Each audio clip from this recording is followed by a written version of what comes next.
Lithium-ion batteries also hold a charge for a long time while in storage, and that means that they're a great choice for any tool that's only used occasionally, like a power screwdriver. The life of a NiCad battery is determined by how frequently it's used. But with a lithium-ion battery, it's always breaking down chemically. So you might have to replace it, even if you don't use it that much. All rechargeable batteries need to be recycled properly at the end of their life. And many retailers will recycle your tool batteries for free. Treat your batteries right, and they'll work hard for you. For more tips and tricks from Ask This Old House, go to video.pbs.org.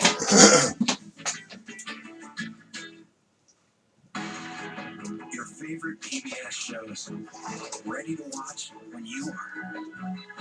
Anytime, any place. Find more ways to explore than ever before at pbs.org/anywhere.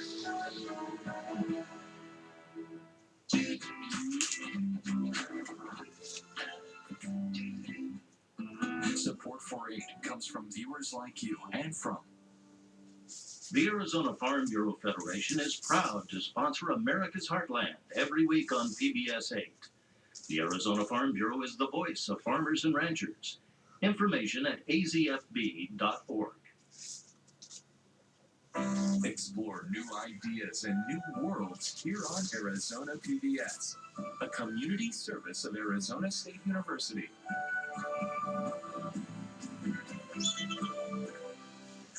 See this patio? There used to be a motorcycle sitting there, a bike I didn't use and didn't want, so I donated it to public television, and they took care of everything. In addition to supporting my favorite programs, I earned a tax deduction. Turn something you don't need into something you really want. Contact the vehicle donate. Coming up next on Arizona PBS, Life and World. Don't forget that you and your collectibles are the stars of this show. Between $2,000 and $2,500. In excess of $15,000. Well, it's close to $10,000 right now. Well, $100,000 wouldn't even be a down payment on this painting. Oh, good. Never thought it'd be that. $1,200 to $1,500 at fair market value. Join us for the next taping of Arizona Collectibles. Go to azpbs.org/collectibles to submit your items today. Coming soon to Arizona PBS. On the next Arizona Horizon, find out about the importance of after-school programs for kids. And we'll look at efforts to learn more about homeless families in Maricopa County.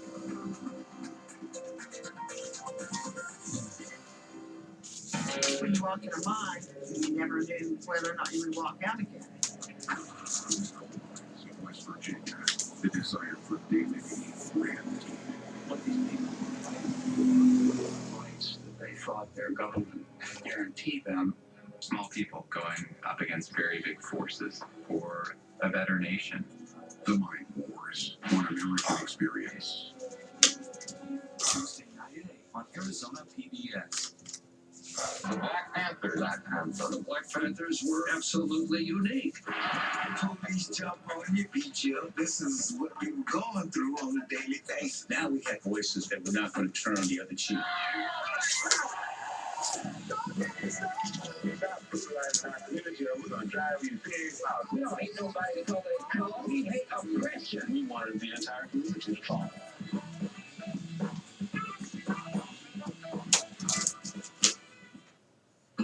Support for AID comes from viewers like you and from Whitfield Nursery, proud to support Arizona PBS, a Valley tradition since 1946. Over 200 acres of Arizona-grown trees, citrus, and palms. Complete custom design and installation. And Whitfield Nursery still does the digging. WhitfieldNursery.com. Hi, I'm John Davis, and this is Motor Week. Join us as we track the Volvo revival with a pair of S60 sedans. Pat Goss shows us what to look for in that classic car bargain. Yolanda Vasquez catches up with collectors in love with the humble license plate. Then we'll double down again with a pair of BMW Grand Coupes.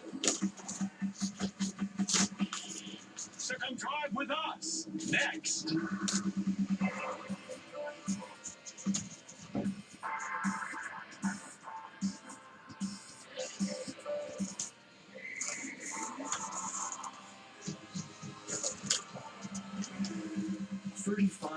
hours of Motor Week, television's original automotive magazine. Brought to you by... This is Pete. Pete's helping his aunt move, so he's not thinking about tires. If he were, TireRack.com could help him find the right tires. But Pete's thinking it would have been nice to know about the Mina bird. More information is available at TireRack.com. Rock Auto has auto parts from hundreds of manufacturers, offering a variety of brands, prices, and specifications. RockAuto.com. All the parts your car will ever need. Volvo is back and in a big way, as their all-new XC90 crossover is already selling like mad, with media awards likely to fill the trophy case. But Volvo is also on course to rapidly modernize every carryover vehicle in their lineup. And that brings us to the Volvo S60 midsize sedan. And along with expected updates comes a stretch for something new.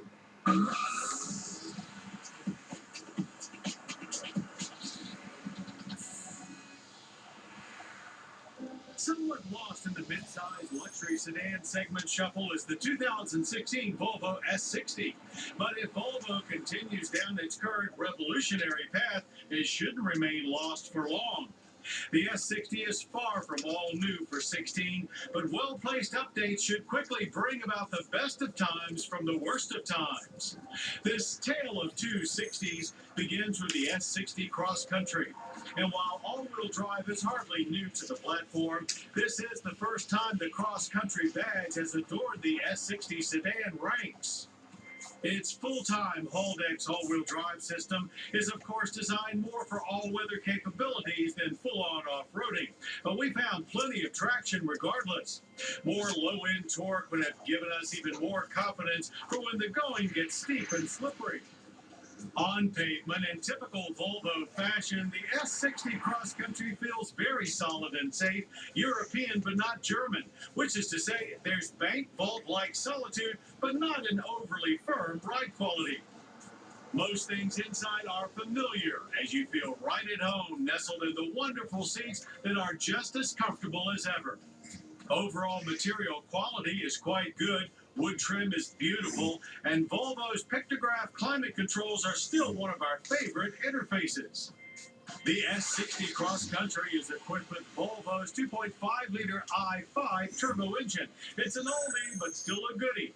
Very quiet with only a hint of crudeness to it. Output is now 250 horsepower and 266 pound-feet of torque. Bigger news in every sense is the new S60 Inscription model. It rides on a wheelbase that's 3 inches longer than the Cross Country, with all of that extra length dedicated to rear seat legroom.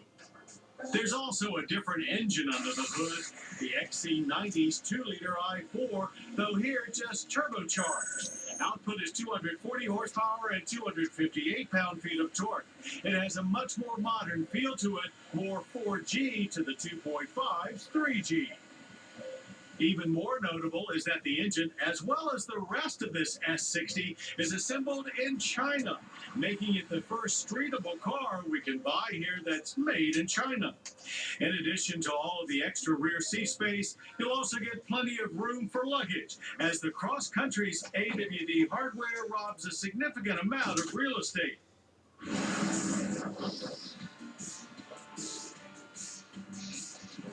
Constrained to the pavement in our test track for this S60, we found it to be quite spirited. It leapt off the line with 0 torque steer and shuttled us to 60 in 6.6 seconds. Shifts were both quick and strong from the standard 8-speed Geartronic transmission, and we cleared the quarter mile in 15 seconds at 96 miles per hour. As for handling, this lengthened S60 was well balanced with plenty of grip. Quick response with only minor understeer made for a fun dash through the cones.